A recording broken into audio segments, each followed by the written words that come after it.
Hello everyone. In this video, we will start with the chapter Atoms and Molecules.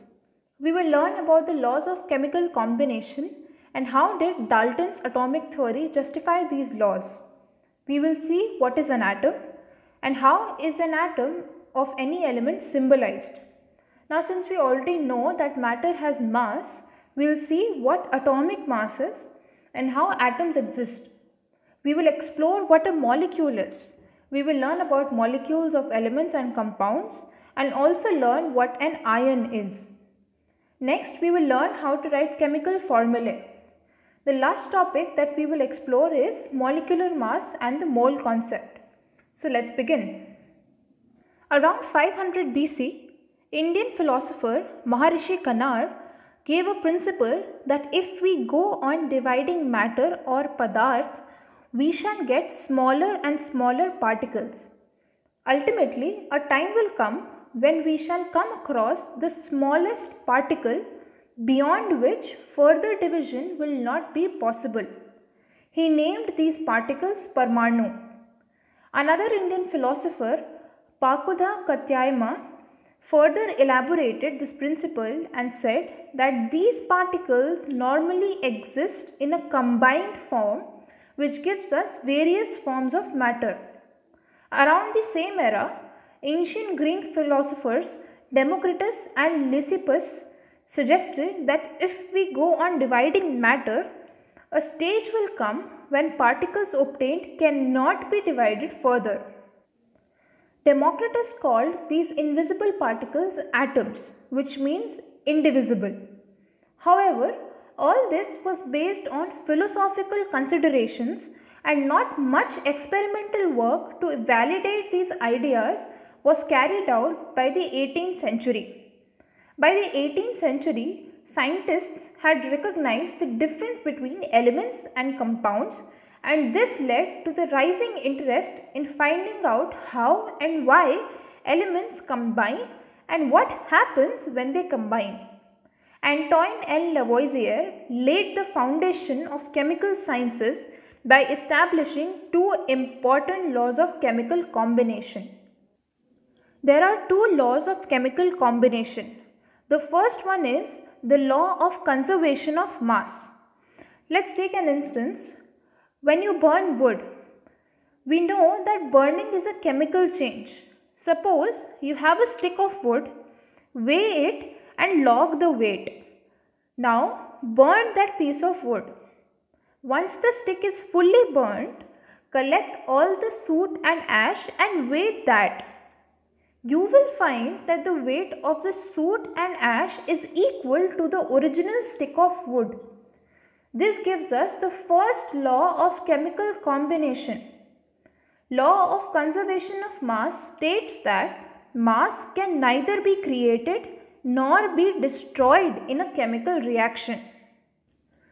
The second is the law of constant proportion.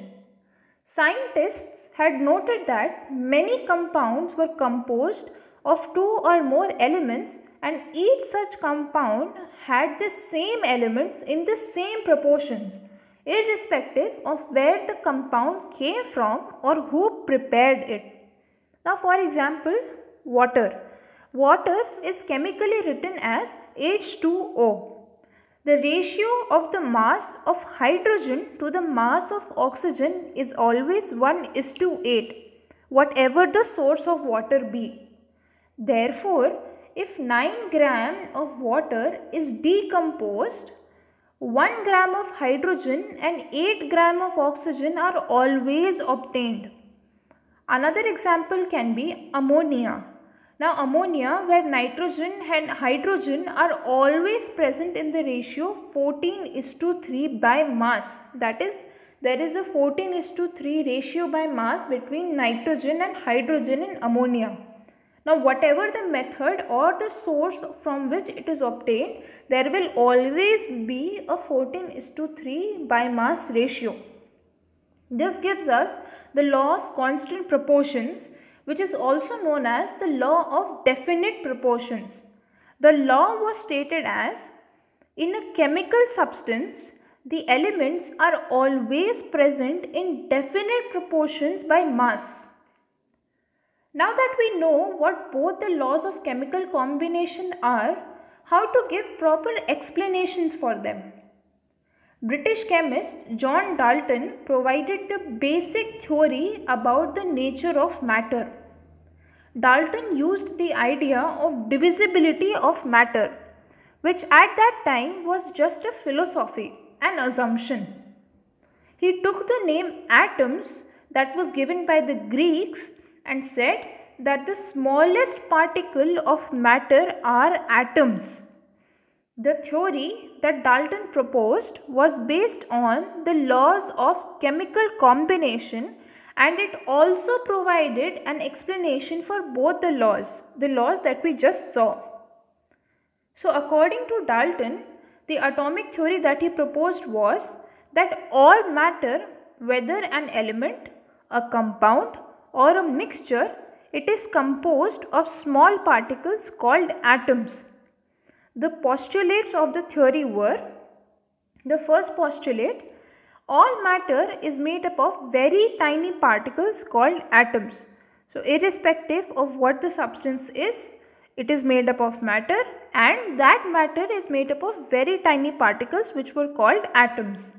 The second postulate was, atoms are indivisible particles which cannot be created or destroyed in a chemical reaction, which means that atoms cannot be further divided into any smaller particle, and atom is something that you cannot create and you can also not destroy it in a chemical reaction. An atom exists always. The third postulate, atoms of a given element are identical in mass and chemical properties, which means that if you take two separate atoms of oxygen, now both those atoms of oxygen will have the same mass and they will show the same chemical properties. It does not matter from where you get each atom of that oxygen, it will always have the same mass and they will always have the same chemical properties. The fourth postulate was, atoms of different elements have different masses and chemical properties. So this is just the opposite of the previous postulate. Now if you take atoms of a different element, suppose you take one atom of oxygen and you take the other atom of carbon. Now both these atoms will have different masses and they will also show different chemical properties. Now the fifth postulate was, atoms combine in the ratio of small whole numbers to form compounds, which means that atoms, they combine in very small numbers to form compounds. Now the sixth postulate states that the relative number and kinds of atoms are constant in a given compound. Now this means that you take a compound at any point of time and from anywhere, the number of atoms in that compound and the relative number of the different atoms of different elements will always be constant. For example, let's take water. The chemical formula of water is H2O, which means that there are two hydrogens and one oxygen. Now you take water from anywhere, the source can be anywhere. When you take that water compound, you will always find the same relative proportion, that is H2O. You will never find H2O2 or HO2, any other relevant proportion you will never find. You will always find an H2O relative proportion. Now let's see what atoms are. The first thing, what is an atom? Now how is a building constructed? A brick is laid, then another, then another. Eventually, a wall is constructed. Now from these walls, a room is constructed, and then a collection of rooms form a building. What is the building block of a building? It is a brick, the brick that you laid in the beginning. Now take an ant hill for instance. How do ants build an ant hill? And what is the building block of an ant hill? It is a small grain of sand. Similarly, the building block of all matter is atom. Now we know that the atom is the building block of all matter. But how big is this atom? Atoms individually are very small in size. They are smaller than anything that one can imagine or compare with. You can imagine the size of atom with this, that more than millions of atoms when stacked would make a layer barely as thick as a sheet of paper. Now that shows that how small an atom is. The atomic radius is measured in nanometers.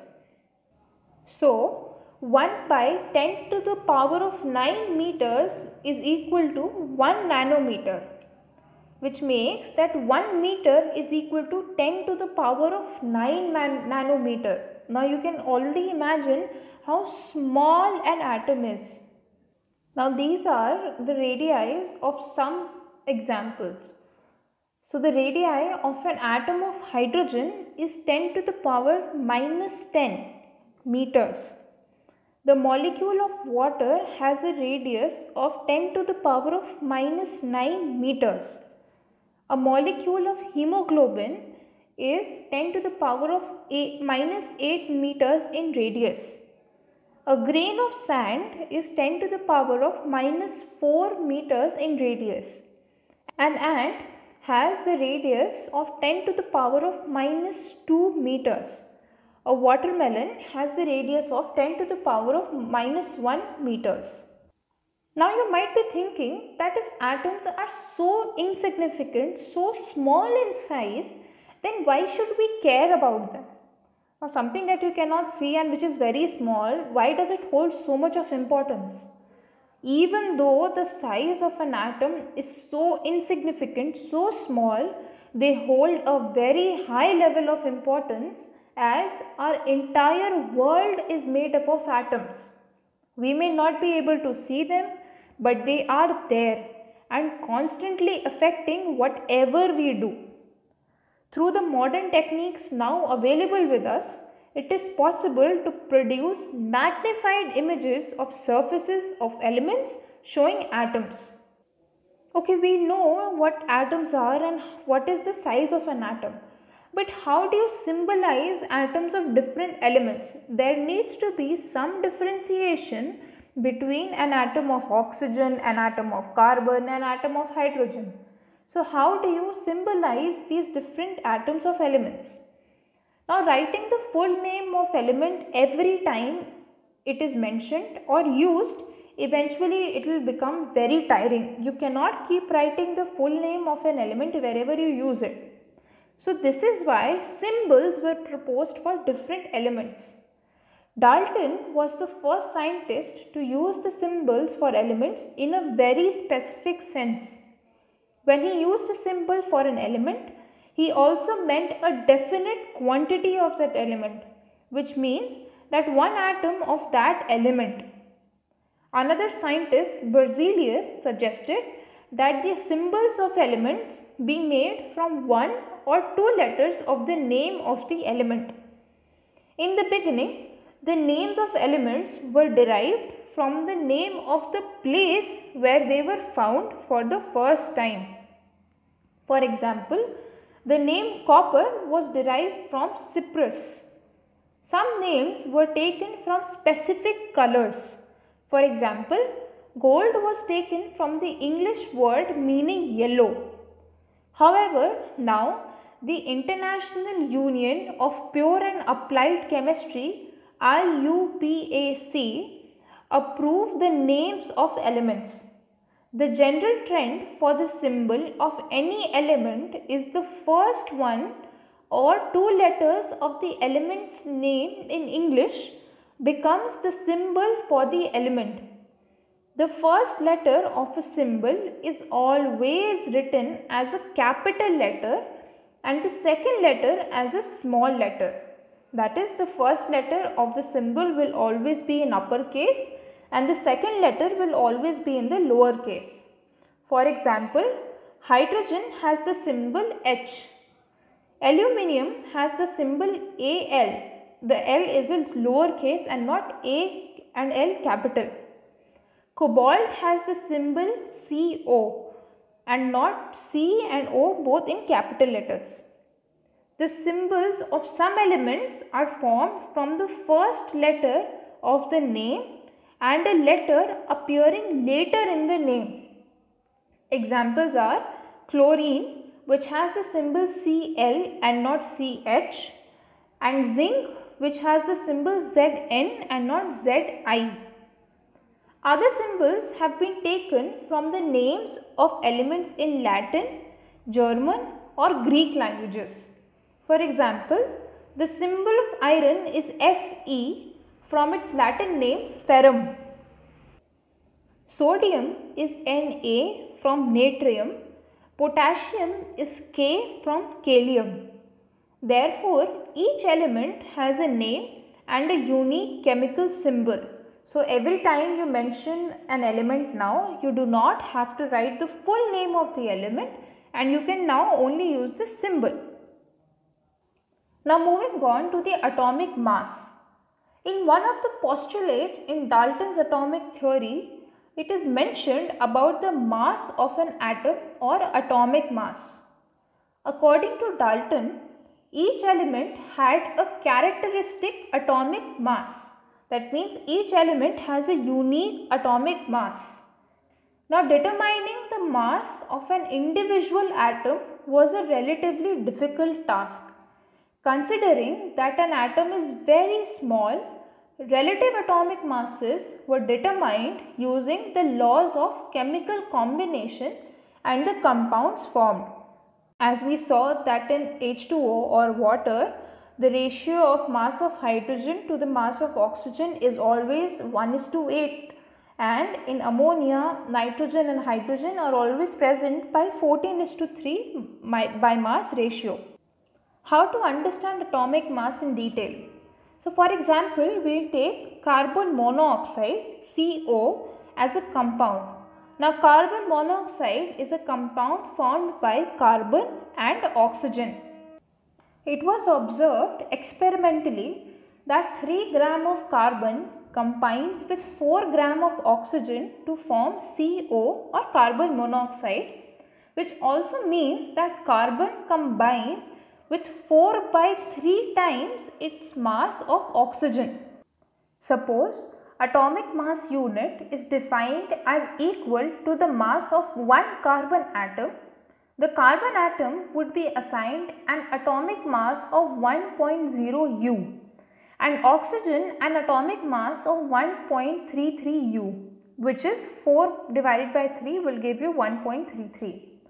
But wouldn't you prefer if these numbers were whole numbers or as close to a whole number as possible? While searching for atomic mass units, scientists initially took 1/16 of the mass of an atom of naturally occurring oxygen as the unit. Now, why was oxygen considered for this relation and not any other element? There were two reasons for that. The first reason, oxygen reacted with a large number of elements and formed compounds. The second reason was, this atomic mass unit gave masses of most of the elements as whole numbers. So, our thing was being achieved that we wanted the atomic mass of all the elements to be a whole number. However, in the year 1961, carbon-12 isotope was chosen as the standard reference for measuring atomic masses for a universally accepted atomic mass unit. What isotopes are, we will see later. Now, one atomic mass unit is a mass unit equal to exactly 1/12 the mass of one atom of carbon-12. The relative atomic masses of all elements have found with respect to an atom of carbon-12. Consider a situation here now. A fruit seller is selling fruits without any standard weight with him. So, what he does is, he takes a watermelon and says that one watermelon has a mass equal to 12 units. Now these 12 units can be 12 watermelon units or 12 fruit mass units. The fruit seller makes 12 equal parts of the watermelon and finds the mass of each fruit he is selling relative to the mass of one piece of the watermelon. Now he sells his fruits by relative fruit mass unit or FMU. Similarly, the relative atomic mass of the atom of an element is defined as the average mass of the atom as compared to 1 by 12 the mass of one carbon 12 atom. One important point now.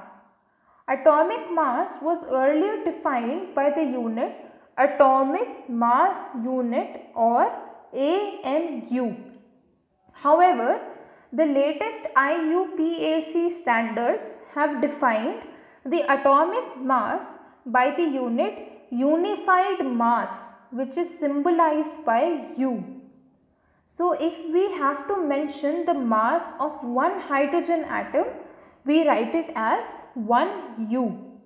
Okay, so we saw what atoms are, how big or small these atoms are, and what is the mass of these atoms. Now, how do atoms exist? Atoms of the most elements are not stable enough to exist independently. The reason for their instability might be the charge they carry or maybe their atomic masses. To exist in a stable state, these atoms form molecules and ions. These molecules or ions come together in large numbers to form the matter that we can see, feel or touch.